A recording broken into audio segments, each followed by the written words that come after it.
The Night Before. It's the new film from Jonathan Levine. Is it worth your time? Let's find out.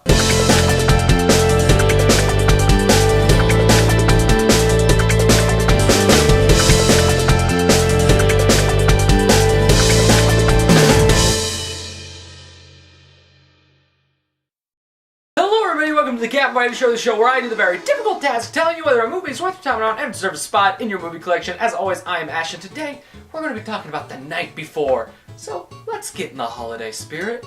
So The Night Before tells the story of three best friends who have a running tradition of getting together on Christmas Eve. They've been doing it for years. They get together and they basically just run around New York tearing shit up. And this has been a tradition. They've been doing it for years upon years upon years.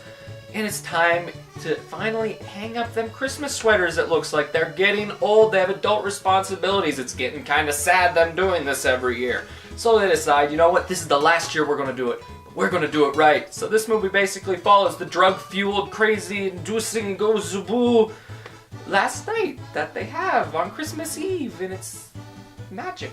And I gotta say, I was really looking forward to this movie. It had everything. I love it. I love Christmas. I love debauchery. I love Seth Rogen. I figured those three things put together would make this incredible, beautiful masterpiece. And now I've seen it, and I can confirm, not only is this a great comedy and a great Christmas movie, but it is, without a doubt, my favorite comedy of the year. I thought The Night Before was delightful. I had a fantastic time watching this movie. It is hilarious. I am telling you, this is why... comedy is something that's near and dear to my heart. So if you do it wrong, I get really mad at you. The Night Before does not do it wrong. It has some of the funniest laugh-out-loud moments of the year, and it's so consistently funny that you're sitting there and you're just gasping for air half the time. You think you're going to die because you're laughing so hard. There's one scene in particular that involves dick pics and Seth Rogen, and all I'll say is I thought I was gonna die from laughing last night, and I like that scene. I like it a lot. And on top of being hysterical, it's also a great Christmas movie. The entire thing is told like it's this raunchy, R-rated Christmas fairy tale. Like, you know, it's like something you'd watch on ABC Family with your family on Christmas, like, ah, look at that. But it's not, because it's R-rated and raunchy, and it's got Seth Rogen and drugs, and you love it because of that! Not to mention, one of my favorite elements of the movie is how they'll sometimes just parody other Christmas movie moments in there, which it comes together in just such a beautiful way when they do that, because it's like, oh hey, I understand that reference, and now you're making it R-rated and raunchy, and now I'm in love with it, and I'm telling you, this is going to go down as a great Christmas classic the whole family can enjoy. And by that I mean my family, because my family's going to love this movie. Like, a lot. And as far as the performances go, I'll say this. Joseph Gordon-Levitt and Anthony Mackie do what they need to do, and they're great in the movie, and they have their moments, and they are essential to this three-way bromance we got going to make it beautiful. All that being said, my boy Seth Rogen steals the show. My boy Seth Rogen. I love this dude. He's like my favorite comedic actor out there, and it's not just because all of you think I look like him, and I sound like him sometimes when I get really angry. He's so funny in this movie, mainly because his character is basically tripping on drugs the entire time.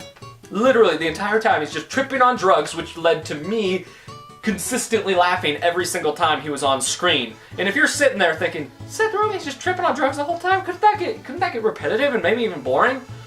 The answer is no. Also, Michael Shannon is in this movie, and I'll just say this because his character is one I feel like you're gonna want to go in with and just, you know, discover on your own.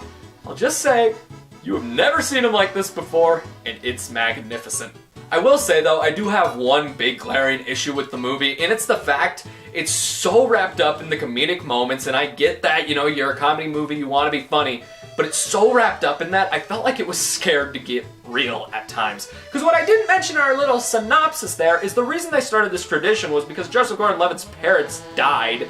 So these two came together and they're like, hey yo, we're your family, now we're going to spend every Christmas together as a family.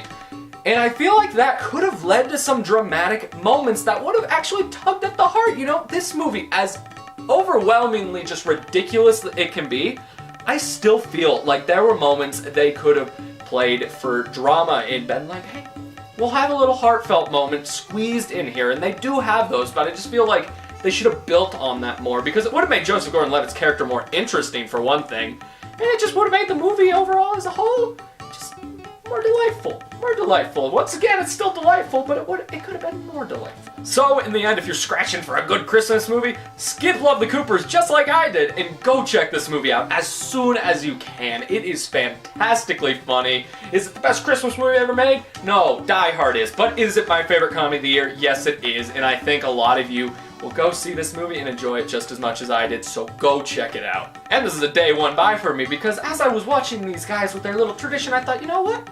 What if I made a little tradition of watching this every Christmas? Then I could have a tradition of watching people have a tradition. Because yo dog, I heard you like traditions. The Night Before gets an A- out of 10.